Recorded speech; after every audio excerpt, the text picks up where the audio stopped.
Welcome to this podcast, where we present the results of research conducted as part of Are Recording You Nairobi, an 8-week program hosted by the Edgelands Institute in partnership with the Lawyers Hub. The research explored the challenges and opportunities of the increasing digitalization of security in Nairobi, Kenya. Edgelands is a pop-up institute that works globally to create needed dialogues between citizens, government, and private organizations on the issues of digitizing security and urban coexistence. Learn more at edgelands.institute. The Lawyers Hub is a Pan-African digital law and data governance think tank that is headquartered in Kenya and serves the Global South. Learn more at lawyershub.org. Hello everyone, my name is Margaret Muga and I'll be the host for this podcast episode. Joining me today are three ladies who I will allow to introduce themselves. Hi everyone, I'm Dorcas Nyamwaya. I'm happy to be here. I'm Afandi, so excited to be here today. Magdaline, Waithira, excited to participate in this discussion. Thank you, ladies. Well, this team is part of a research sprint by Edgelands Institute, and there are two of us who are not joining us today. That's Ziana Otoi and Cephas Doc, and we'd just like to appreciate them, including our mentor for this research sprint, Victor Ndede. In this episode titled Unintended Consequences of Tech-Assisted Surveillance, this team is going to focus on the impact of tech-assisted surveillance in crime management within Nairobi City. And perhaps before we just delve into that, I'd like to give some context to this discussion today. So in the last couple of decades, there has been a surge or a rise in the number and the rate of crime within Nairobi City. And for law enforcement officers, in order to curb this increase in crime, we have seen they have deployed some tech-assisted surveillance tools. These are tools like CCTV cameras, or you'll have facial recognition technologies, or sometimes you have mobile tracking tools that are employed by law enforcement officers just to ensure that they're able to curb crime. So while these actions are sometimes anchored in law, there's also some unintended consequences that come about with the deployment of these tools. So as we undertook this research, we did ask ourselves a couple of questions. For instance, if you're working within Nairobi or within the CBD and there are CCTVs everywhere, do you feel safer or do you feel less safe that someone is actually able to track your movements? So in relation to these tech-assisted surveillances, well, the technology behind them, if they're able to portend some biases towards a certain group of people, what is the reaction of people towards these surveillance technologies being deployed? So these are some of the questions that we sought to look into. And so I'm just going to start from my right, Magdaline, who's here with us. Perhaps you can just share with us what were some of the methodologies that the team employed when it was undertaking this research? We employed both primary and secondary sources of data.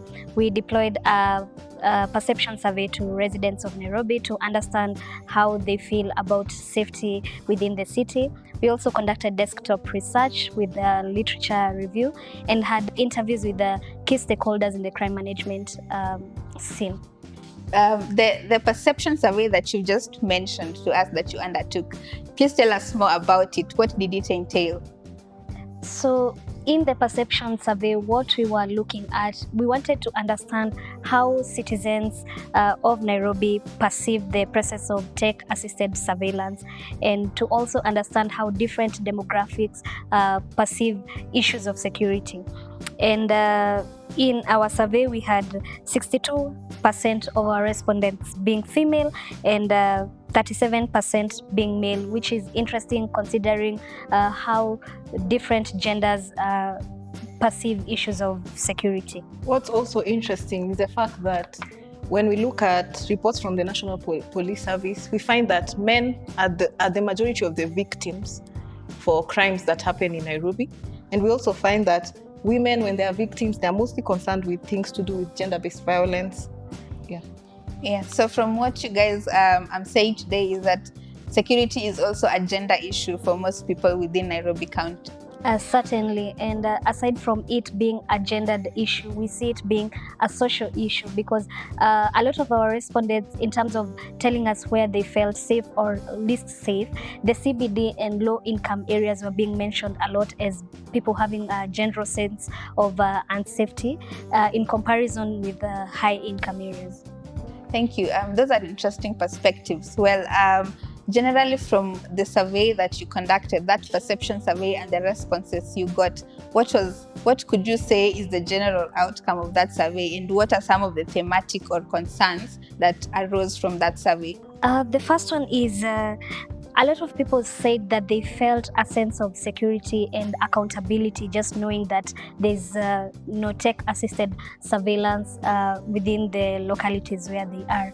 But beyond that, we were seeing a lot of negative reports in the sense that people felt that there's lack of accountability and follow-up when it comes to the use of technology-assisted surveillance. There was also a lot of reports on corruption from law enforcement, and just the fact that even if a crime is committed and CCTV captures it, by the time you're able to access these footages, then you either have to give kickbacks or just navigate your way through that. There were also a few concerns around privacy and ethical issues, as well as the limited impact of in crime management, in the sense that crimes are very dynamic and people are able to come up with the ways to evade technology-assisted surveillance.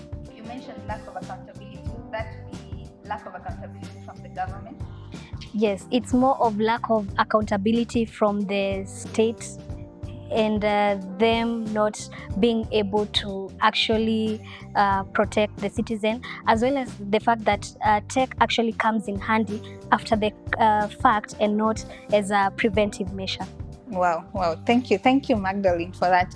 And perhaps now we can look at literature. I know the team undertook some literature review as it undertook this research, and maybe we can start with you, Dorcas. What would your general comment on how our laws look like in the country when it comes to surveillance? There's no single law that deals with surveillance in Kenya. The surveillance is provided in multiple laws, and generally we find that the justification for surveillance is prevention of crime. I understand that, and sometimes also for law enforcement officers, they justify it by saying they need to regulate finances, how people are bringing in finances in the country or how they are leaving the country. So there'd be that monitoring of finances, and you'd find these laws that justify law enforcement officers being able to intercept or to surveil movement of money or movement of people who they suspect for these crimes.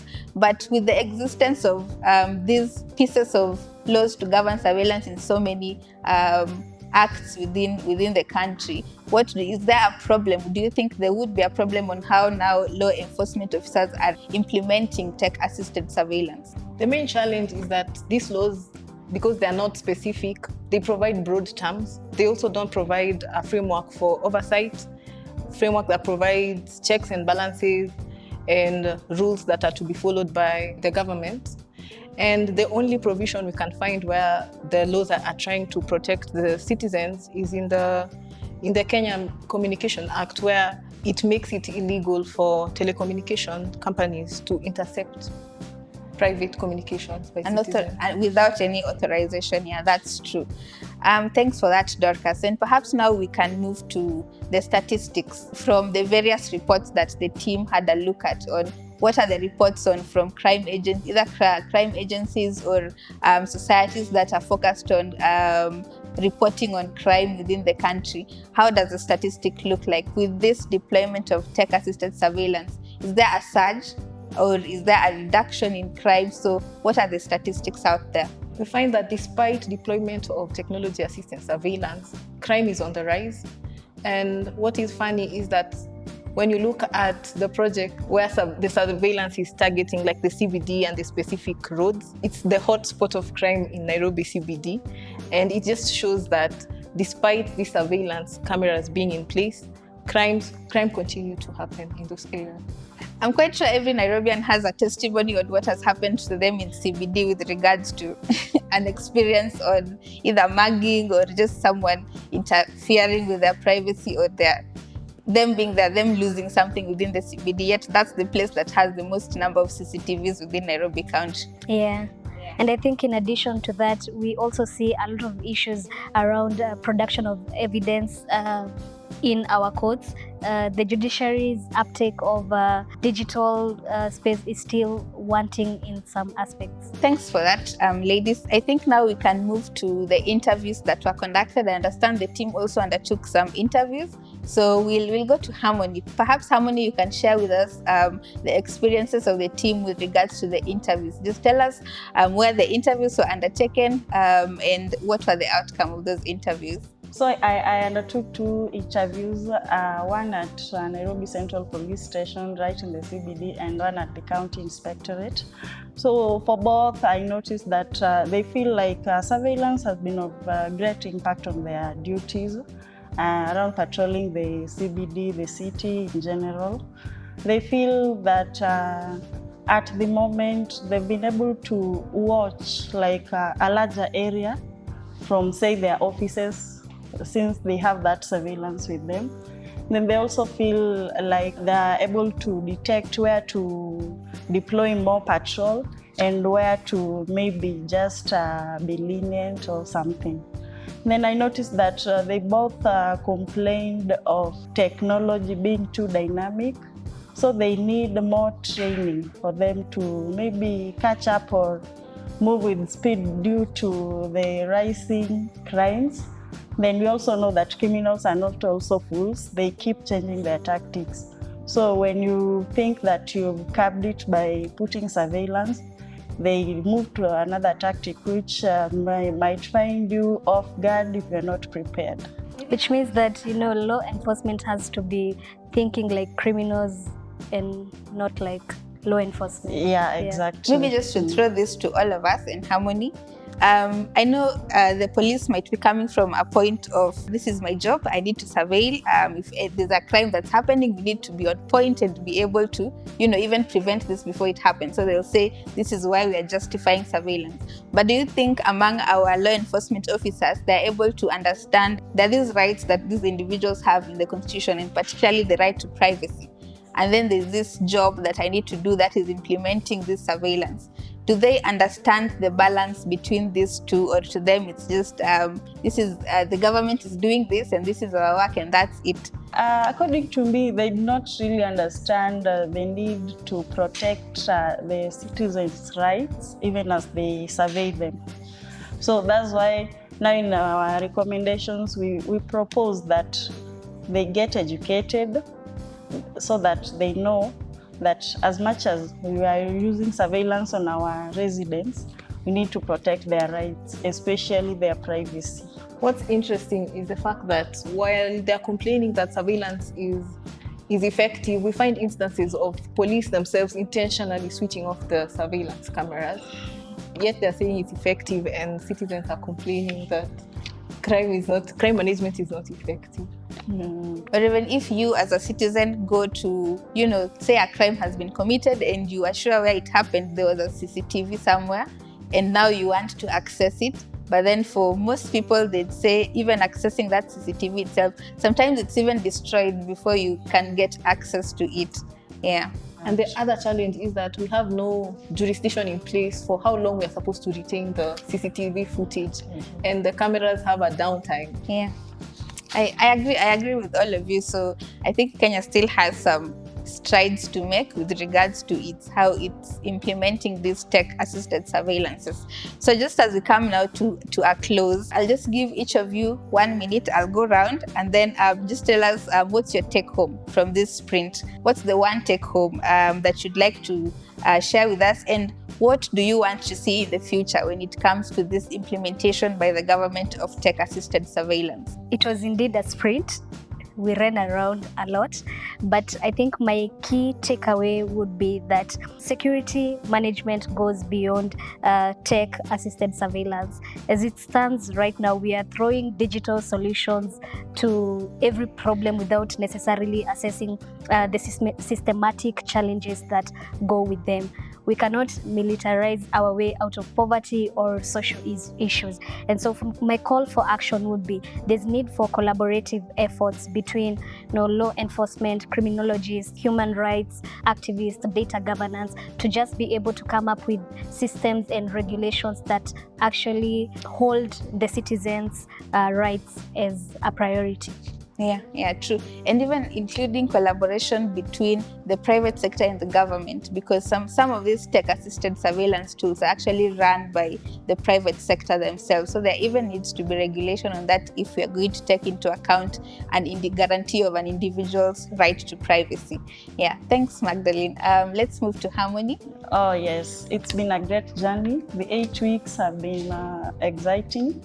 I've learned so much. I didn't even know that I would be interested in such a topic. So my take home is that we need to move with speed. Tech is changing, crime is changing, and we need to ensure that we can combine the two and make the tech work to our advantage, not mostly to our disadvantage. Thank you. Yeah, thanks, Harmony. What you've said is important, that there's even criminals have revolutionized how they are they are undertaking crime. So yeah, I think the government and even all actors who are involved in this space should just take that up so that we ensure that individual rights are also protected. Thanks, Harmony. We'll finish with Dorcas just in a minute. Tell us your take home and what you'd like to see in the future for this. My take home is designing surveillance around the people so that we look at what are their problems and what are we trying to solve. Because there's no use of putting surveillance in the middle that works only at the daytime and people feel unsafe at night. So designing our surveillance and our technology structures around the people and their needs, and also considering human rights in the implementation of our tech, and collaboration between different institutions while implementing the tech, because we find gaps where the camera is in place, the electricity is not working, the internet is not working. These are different players that need to come and work together so that this surveillance can work. Well, thank you, ladies, for being part of the discussion today and just unpacking some of these questions that we had as we looked into these unintended consequences of tech-assisted surveillances. And to our viewers, we do encourage you to add a voice to our advocacy campaign through the link that will be shared in the footnotes. To learn more about urban surveillance and the work of Edgelands, join the movement at edgelands.institute. To learn more about Lawyers Hub, go to lawyershub.org.